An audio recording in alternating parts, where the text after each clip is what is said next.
Ultimissime notizie di calciomercato Inter, il punto sui nomi per la difesa, visto che l'Inter è già a buon punto nella costruzione della nuova rosa di Simone Inzaghi, ma manca ancora una pedina, quella del vice De Vrij, per il quale si stanno monitorando i soliti tre nomi. Mi verrebbe da dire che sono Francesco Acerbi, Manuel Akanji e Trevor Chalobah. Nelle ultime ore sono arrivate delle importanti novità su tutti e tre i fronti, quindi ci siamo confrontati in redazione e abbiamo deciso di proporvi questo contenuto nel quale all'inizio vi andrò a dare le ultime novità, appunto con le notizie e il punto sulla situazione di tutti e tre, e poi in maniera molto sintetica cercherò di darvi alcuni pro e alcuni contro di tutti e tre questi profili, per poi alla fine del contenuto dirvi innanzitutto la mia opinione, quindi chi andrei a prendere io e chi preferisco, ma vi voglio dare anche una chiave di lettura un pochino diversa che finora ha trovato meno spazio, almeno a quanto ho potuto ascoltare e leggere io, ma che non vorrei che si dimentichi perché secondo me è molto importante. Quindi ne parliamo appunto al termine di questo contenuto e poi come sempre nei commenti ampio spazio anche a voi e al dibattito. Prima di partire, come sempre, vi ricordo un mi piace a questo contenuto, così ci date un vostro feedback che per noi è sempre molto importante, e altrettanto importante è anche un'iscrizione al canale, così ci permettete di crescere sempre di più. Allora, partiamo dalle notizie. Vi dicevo, parto da Acerbi, così via il dente, via il dolore, direbbero alcuni di voi che sono contrari all'acquisto. Allora, sappiamo che Francesco Acerbi è il preferito di Simone Inzaghi, lo ha allenato per diversi anni, lo stesso Acerbi sarebbe molto contento di tornare alla corte del mister, e a quanto pare però, secondo le ultimissime novità circolate, non sembra il preferito della dirigenza, perché di fatto una bozza di accordo, comunque una trattativa in via di definizione c'è da diversi giorni, ma secondo me quello che io percepisco è che se l'Inter avesse davvero la volontà di andare su Acerbi, probabilmente avrebbe già chiuso. Di conseguenza, se questo non sta accadendo, è perché Marotta e Ausilio, secondo me, vogliono lasciare aperta fino all'ultimo minuto possibile la porta a Kanji o la porta a Chalobah. In ogni caso, l'accordo con il giocatore, bene o male c'è, resta da trovare l'ultima quadra con la Lazio e con il presidente Lotito. In particolare, rispetto alle primissime notizie, Lotito sembra aver aperto al prestito con diritto di riscatto, e quindi questa è una cosa molto positiva per l'Inter. Resta da capire come gestire la questione di due mensilità, quelle di luglio e di agosto, che a quanto leggevo sarebbero circa 700-800 mila euro lordi, da capire appunto se Acerbi dovrà rinunciare, se invece li dovrà dare la Lazio o se Lotito chiederà all'Inter di corrispondergli. Questo è al momento diciamo il punto della situazione. È sicuramente la trattativa tra virgolette più semplice e adesso vediamo perché. Manuel Akanji, anche qui un cambiamento improvviso rispetto a quanto stava circolando in questi giorni, perché dalle ultimissime novità pare che il Borussia Dortmund abbia aperto alla possibilità di una soluzione un po' macchinosa, un po' cervellotica, ma che avrebbe un suo senso, ovvero rinnovare il contratto di Akanji che va in scadenza nel giugno 2023, così da permettergli di partire in prestito per questa stagione, e questo tipo di soluzione non sarebbe possibile qualora non venisse rinnovato il suo contratto. L'Inter, sappiamo che la formula del prestito tende a preferirla in generale rispetto all'acquisto a titolo definitivo, meglio ancora se con diritto e non con obbligo di riscatto. Questo è ancora da capire. Il Borussia potrebbe aprire il prestito, bisogna capire se è solo per una questione di bilancio, quindi richiederebbe l'acquisto diciamo sicuro nel giugno prossimo, o se aprirebbe addirittura anche al diritto, quindi all'opzione. Il prezzo comunque si aggira intorno ai 15-20 milioni di euro, è un giocatore quindi molto più costoso rispetto ad Acerbi, però dal punto di vista tecnico, insieme a Chalobah di cui parlo fra pochissimo, è sicuramente il preferito dell'Inter. Vi dicevo di Chalobah, il Chelsea anche qui non sembra al momento molto diciamo propenso a concedere il diritto di riscatto, non è però una soluzione da escludere, perché sappiamo che il Chelsea sta seguendo Fofana dell'Leicester per una cifra molto pesante, si parla di 70-80 milioni di sterline, quindi cifre veramente fuori mercato. Già attualmente Chalobah non ha particolare spazio all'interno del Chelsea, se arrivasse anche Fofana sarebbe completamente chiuso. Quindi il prestito rispetto a prima, anche qui appare una soluzione un po' più probabile. Fino ad ora il Chelsea sembrava aver chiesto o il prestito secco, quindi ve lo diamo e poi tra un anno lo vogliamo rivalutare noi, o la cessione definitiva al giusto prezzo anche qui, oppure appunto resta da capire se il prestito con diritto di riscatto sarà una soluzione contemplata oppure no. In ogni caso i buoni rapporti con il Chelsea aiutano, operazione Lukaku, operazione Casadei, insomma tra l'Inter e il Chelsea ci sono contatti frequenti. Passiamo all'analisi. Vi dicevo, pro e contro molto rapidi, anche perché per ognuno di questi calciatori abbiamo già dedicato dei contenuti specifici e per chi ci sta seguendo su YouTube li troverete linkati nelle schede man mano che ne parlo. E voglio partire da Acerbi. Molti di voi direbbero nessun pro, tutti contro. Lo capisco, però cerchiamo di analizzare nella maniera più oggettiva possibile. Poi ognuno, come sempre, si fa la propria idea. Allora, Acerbi classe 1988, quindi non più giovanissimo, anzi 34 anni.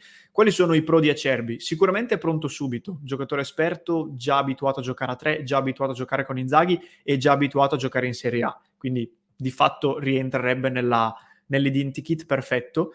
Il costo potrebbe essere contenuto al netto del fatto che l'Inter riesca a strapparlo alle sue condizioni e non alle condizioni o perlomeno originarie che chiedeva Lotito. È il preferito di Simone Inzaghi, quindi quello con cui il feeling sarebbe più immediato.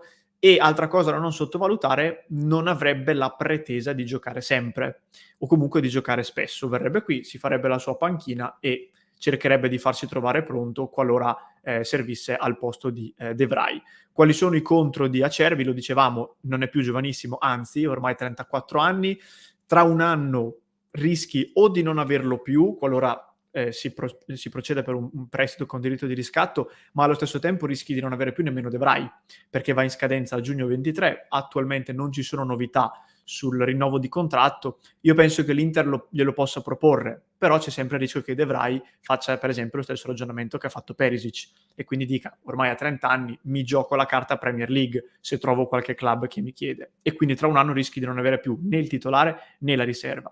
Oppure al contrario, se Lotito si impunta e impone tra virgolette l'obbligo di riscatto, rischi di trovarti un Kolarov 2.0, quindi un giocatore che prendi perché ti serve in extremis, hai bisogno di mettere una pezza all'ultimo e poi ti rimane lì sul groppone e o gli paghi l'ingaggio per 1 o 2 anni oppure gli devi rescindere il contratto, magari pagandogli anche una buona uscita.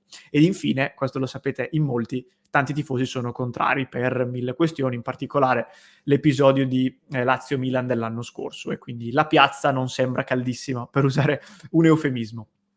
Passiamo a Manuel Akanji, classe 1995. Quali sono i pro di Akanji? Allora, è un giocatore che ormai da anni bazzica ad un buon livello per quanto riguarda le prospettive, perché abbiamo giocatore del Borussia Dortmund lì ormai da tempo e un pilastro della nazionale svizzera, che rimane una nazionale di buon livello, perlomeno in Europa. È in uscita dal suo club, ormai è stato ufficializzato anche dai dirigenti del Borussia, e di questa soluzione sono d'accordo sia Akanji che il club. Quindi è proprio nella situazione ideale per riuscire, tra virgolette, a strapparlo al club di riferimento, ed è potenzialmente sia un difensore centrale della difesa 3 che un braccetto, perché c'è sicuramente un ruolo in cui lui preferisce giocare, lo stesso vorrà poi per Chalobah, però secondo me potenzialmente lavorandoci può essere messo sia al centro che appunto come braccetto.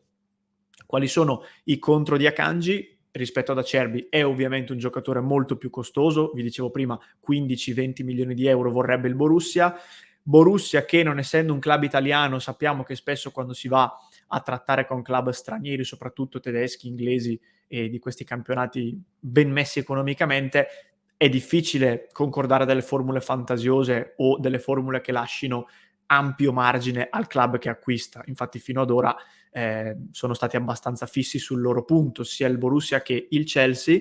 E poi dal punto di vista tattico, occhio, perché Akanji negli scorsi anni ha fatto sì molto bene in certi frangenti, in altri frangenti ha dimostrato anche poca, diciamo, continuità nella concentrazione all'interno della partita.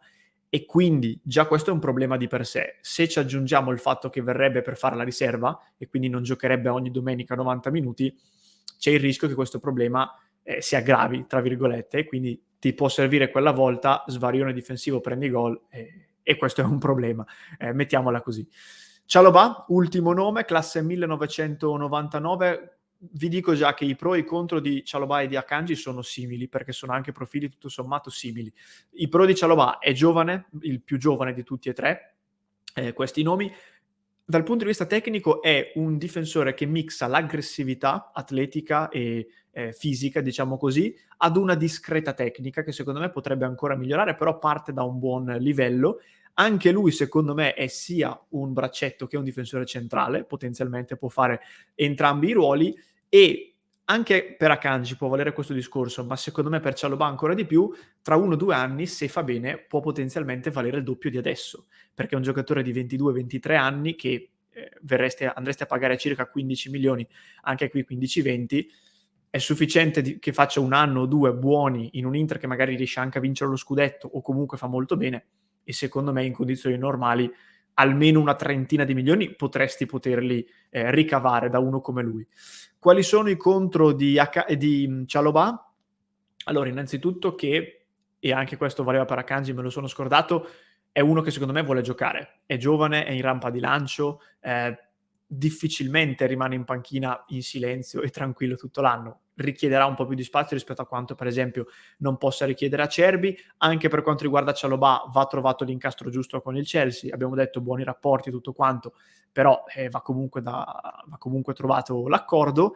E poi la domanda è: farebbe per sempre il vice De Vrij? Cioè, se poi l'Inter decidesse di rinnovare il contratto a De Vrij, accetterebbe dopo 1 anno di panchina e di status di riserva di fare ancora un altro anno e magari un altro ancora poi sempre di panchina?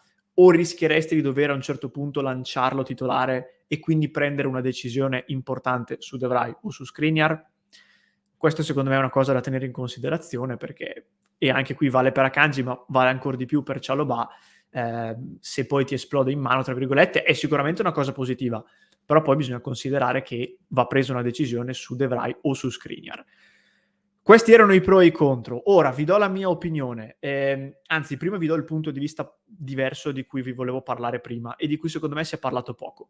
L'Inter sappiamo bene che ha delle necessità economiche da non poter ignorare, che sono questi circa 60 milioni di euro che deve ricavare entro il 30 giugno 2023. Attualmente, al momento 23 agosto, l'Inter si ritrova con circa un più 30 su questa somma, perché ha ricavato circa 45 milioni e ne ha spesi circa 15.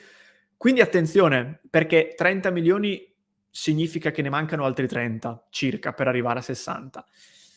L'anno scorso l'Inter ha fatto un buon cammino nelle varie competizioni, perché in Champions League è arrivata agli ottavi e, è vero, con un po' di fortuna magari ai quarti ci puoi arrivare, però con un pizzico di sfortuna rimani ancora fermo ai gironi, soprattutto quest'anno che sei in terza fascia. In campionato sei arrivato quasi al top, ad una briciola, diciamo, dal primo posto. Non sarà facile dal punto di vista economico dei risultati sportivi migliorare la scorsa stagione. Quindi qual è la mia paura e la cosa che su cui voglio che siate attenti?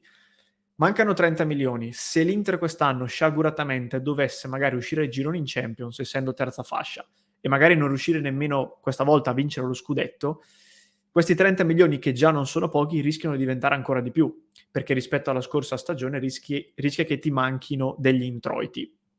Non vorrei, quello che voglio dirvi, che respingere con forza l'opzione Acerbi, che è attualmente quella meno costosa, quella più economica, non diventi poi un problema nella misura in cui l'anno prossimo a questi soldi che ancora adesso ti mancano, a dei soldi che rischiano di mancarti ulteriormente per le questioni che vi ho detto, e all'ulteriore spesa fatta per questo difensore centrale che di fatto fa la panchina, non vorrei che poi ti ritrovi a dover davvero vendere il famoso big che tutti noi stiamo, diciamo, chiedendo a gran voce di non vendere. Non so se sarà Skriniar nel caso, se sarà Dumfries, se sarà qualcun altro. Però la mia paura è che la spesa, tra virgolette, pesante sulla Kanji o sul Chalobah di turno attualmente ci fa esultare, perché prendi un giocatore più forte e, secondo molti, eviti la sciagura Acerbi. Però magari tra un anno rischia di rivoltarsi contro e, ok, ti trovi in casa una Kanji oppure un Chalobah, però magari devi cedere Skriniar. Cosa che invece acquistando Acerbi, ed è tutto ipotetico e quindi può essere che non sia così, però magari acquistando Acerbi, contenendo la spesa, magari in un modo o nell'altro riesci comunque ad evitare. Non lo so, ripeto, è un'ipotesi, non ho alcuna certezza in tasca, come non può averla nessuno naturalmente. Teniamone da conto, perché poi le brutte sorprese non voglio che siano dietro l'angolo, dipendesse da me non ci sarebbero, ma non dipende da me, quindi occhio che può sempre capitare tutto questo. Quindi dal punto di vista tecnico, qualunque dei due fra fra Akanji e Chalobah arrivi, io sarei contentissimo, perché mi piacciono entrambi, hanno prospettiva. Forse vi dirò, mi gioco €1 in più su Chalobah, che è un po' più giovane e che è un po' più interessante, ma anche Akanji andrebbe benissimo. Dal punto di vista economico, sinceramente continuo a capire il fatto che l'Inter valuti Acerbi. So che per molti non si può nemmeno sentire questo nome, però penso che i fatti e i dati ci dimostrino quantomeno che abbia senso ragionarci. Poi prenderlo o non prenderlo lo vedremo, però almeno ragionarci secondo me ha senso. Questo era il discorso generale sulla difesa dell'Inter. Fatemi sapere cosa ne pensate nei commenti. Come ogni volta diamo il via al dibattito qui sotto. Vi ricordo anche un mi piace al contenuto e ancora un'iscrizione al canale se vi è piaciuto questo contenuto, così ci date un vostro feedback. www.passioneinter.club se volete continuare a rimanere in contatto con noi e appunto a confrontarci quotidianamente sulle notizie di Casa Inter. Infine, se mi stai seguendo in podcast, ti lascio il link in descrizione del contenuto di ieri del nostro Antonio Siragusano, che ci ha fatto un recap di quello che accadrà nella settimana odierna dell'Inter. Ci sono tante cose importanti, la partita con la Lazio, i sorteggi Champions e non solo, quindi mi raccomando non perdertelo. Se invece mi stai seguendo su YouTube, il link ti compare qui alla mia destra.